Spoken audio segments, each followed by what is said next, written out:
Minister of State in India, we met 18 months ago and we talked about some of these issues and we had tremendous ambitious plans. We're watching some of those plans coming to fruition. We are seeing the money starting to flow in India. But that more is always better, is it not? Let's talk about how you're thinking about the transition and financing the transition. Frankly, I don't see any constraint or challenge to getting finance to these programs. As Dr. Belur very rightly put it, and I think His Excellency also confirmed, renewable energy today stands on its own feet. Gone are the days where governments had to grapple with subsidies and government support. And I was interacting with some young leaders today in the day, and this question was put to me, how do you convince industry? And I said, no, we don't need to convince them anymore. It's really in their own interest. It makes good economic sense to invest in energy efficiency and clean energy these days. So to that extent, as policymakers, I think we really need to only facilitate, play the role of an enabler.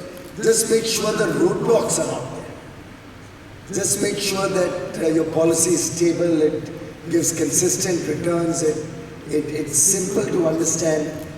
And our own experience in India has been that after we announced the 100 gigawatt solar plan, or the overall 175 gigawatt of renewable energy, plus 50 gigawatts of large hydro plants, totaling about 225 gigawatt.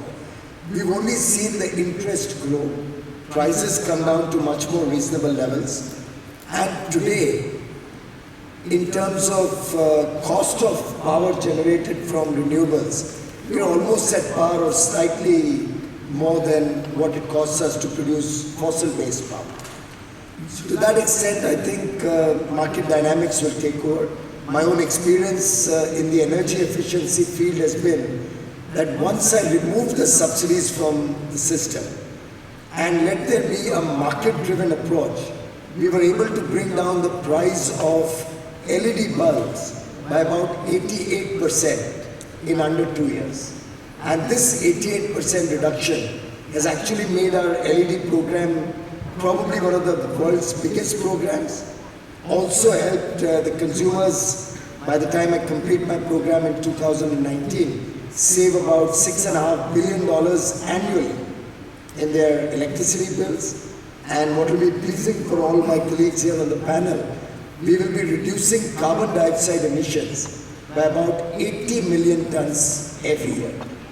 So I think these are all intertwined programs, whether it's energy conservation or efficiency, whether it's expanding into clean fossil fuel or clean coal, as His Excellency just mentioned.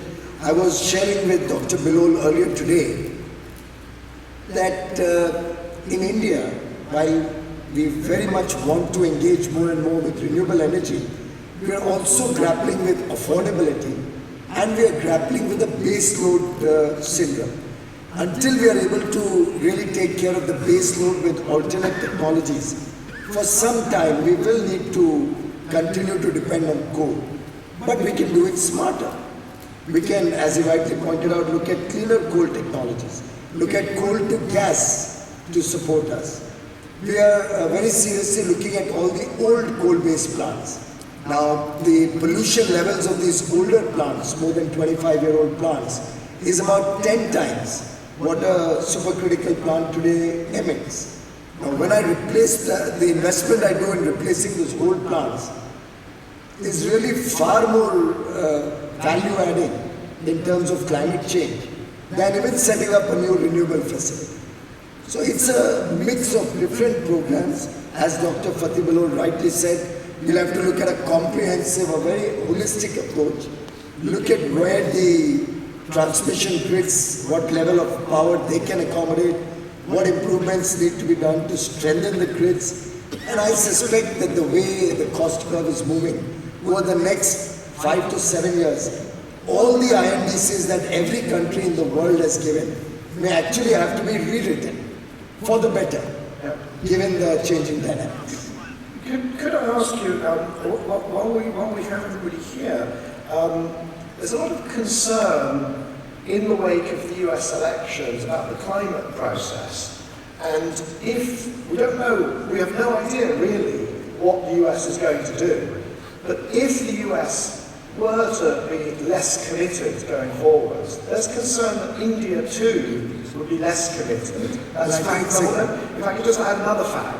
But the other fact is that your Central Electricity Authority has said that with demand for electricity not growing as fast as expected, there may be no need to build the numbers of coal-fired power stations that are even in the NDC which India presented in Paris. So what are we going to see? India up its ambition or India down its ambition, if you like?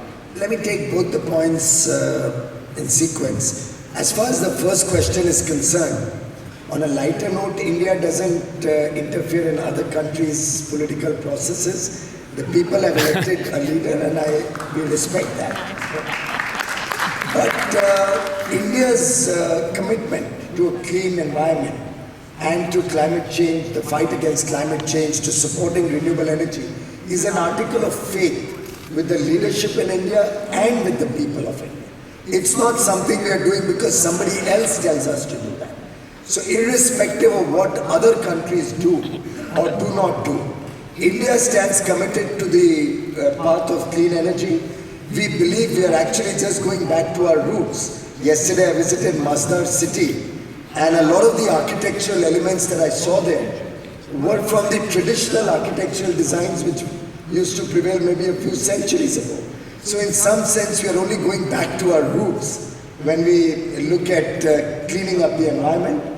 Just like in the good old days there was respect for the nature, for environment, I think the world is now recognizing that as an important commitment for all of us. And the second point so I can take this Sustainability Week platform to let the world know that India is absolutely committed to its renewable energy targets, to its clean energy goals, and nothing on earth is going to stop that, very, very categorically. As regards the second point about the Central Electricity Authority's projections into the future, I think it only dovetails into my earlier comments that as we clean up coal and look at better, more efficient plants in the coal sector, and as the renewable energy gets technologically more viable to feed into the grid and the cost curve comes down, very logically we will need, and with energy efficiency kicking in, we will need less power, and the power that we need can come from cleaner sources. So clearly, as we go forward, I would love to see a day that after we have replaced all the old inefficient plants, we may hopefully not need to add more fossil-based plants. I just want to make one small comment here, and it's more like a compliment to the leadership of the United Arab Emirates. Dr. Bilol is aware, and probably Nick may have heard it, I've said it on many occasions, that in the Paris Agreement, one element of sustainable lifestyles has been introduced in this agreement in 2015. And to some extent, the Prime Minister of India, Mr. Narendra Modi, was very insistent that when we are looking at addressing this challenge of climate change, we have to also have sustainable lifestyles in the developed world.